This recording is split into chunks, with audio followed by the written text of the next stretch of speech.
নমস্কার ভক্ত দর্শক শ্রোতাবৃন্দ, শ্রীধাম বৃন্দাবন থেকে আবারও একবার আপনাদের স্বাগত জানাই আমাদের আজকের এই বিশেষ উপস্থাপনায়।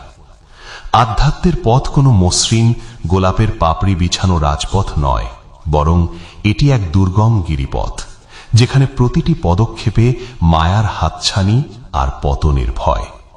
আমরা যখন ভগবানের দিকে এক পা বাড়াই, মায়া আমাদের 10 পা পেছনে টেনে ধরার চেষ্টা করে, কিন্তু সেই অন্ধকার পথে মশালের মতো জ্বলে ওঠে সদ্গুরুর বাণী বা ভগবানের নাম, যা আমাদের পথ দেখায়। বৃন্দাবনের পরম পূজনীয় সন্ত প্রেমানন্দ মহারাজজি আজ আমাদের সেই গূঢ় রহস্যের কথা বলবেন, যা একজন সাধককে শূন্য থেকে পূর্ণতার দিকে এগিয়ে নিয়ে যায়। আজকের এই আলোচনা কেবল শ্রবণ করার জন্য নয়, বরং নিজের অন্তরাত্মাকে শুদ্ধ করার এ এক মহৌষধ।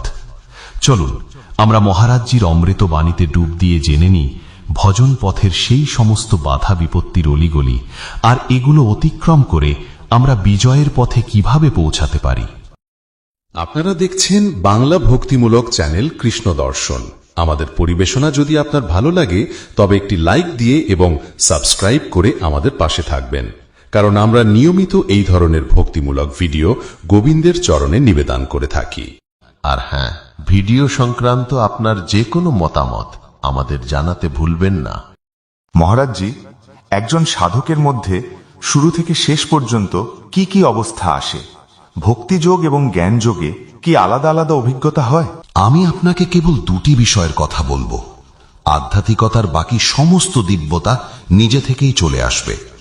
সেগুলোর জন্য আলাদা করে পথ জিজ্ঞেস করার প্রয়োজন নেই, প্রয়োজন কেবল পথে চলার।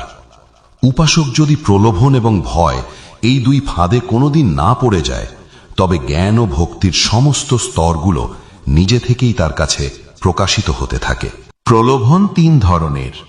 প্রথমত হল কামিনী, অর্থাৎ নারী।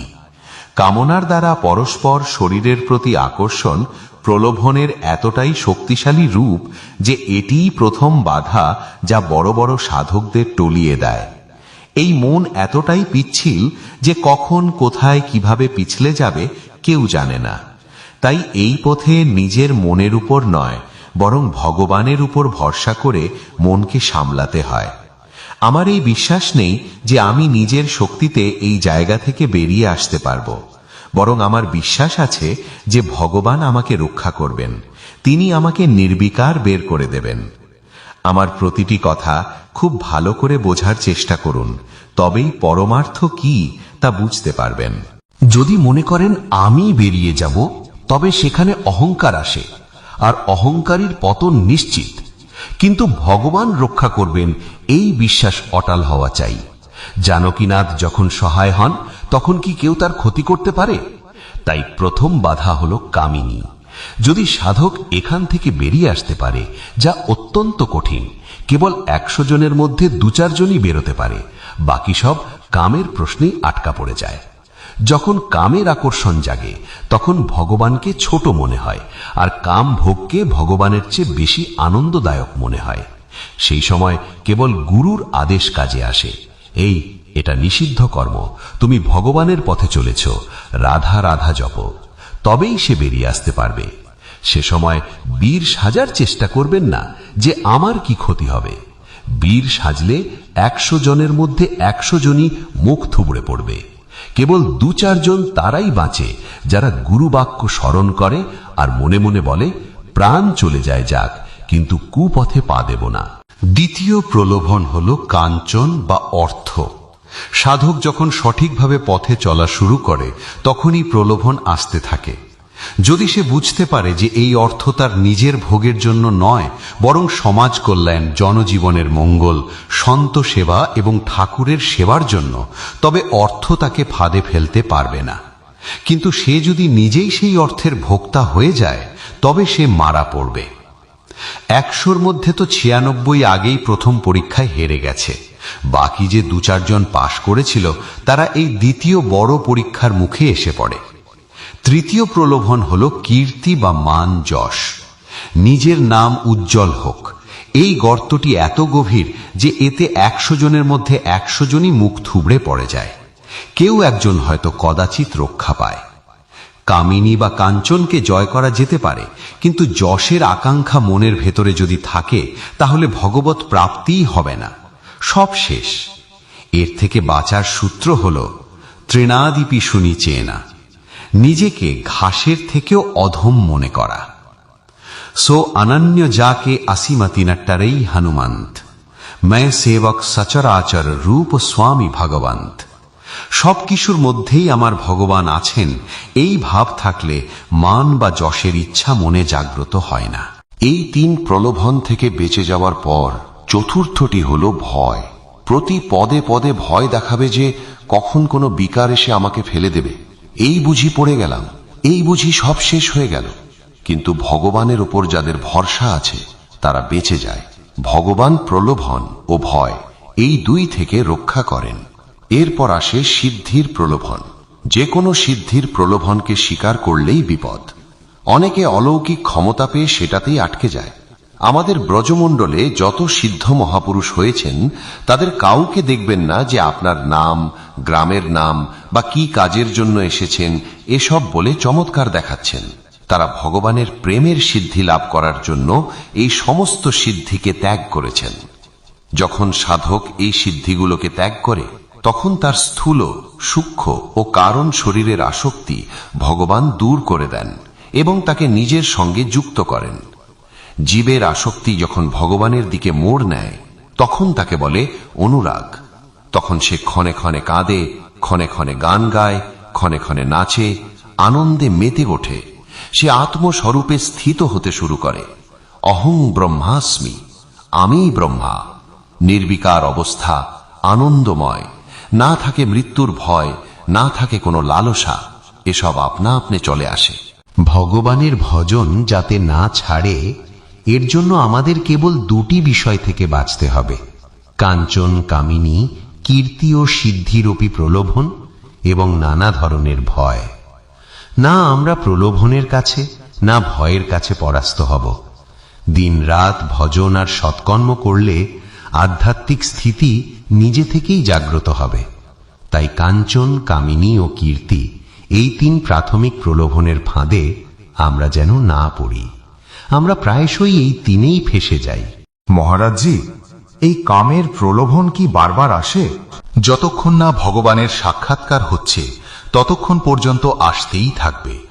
মায়া শেষ মুহূর্ত পর্যন্ত প্রতিটি পদক্ষেপে আপনাকে পরাস্ত করার চেষ্টা করবে।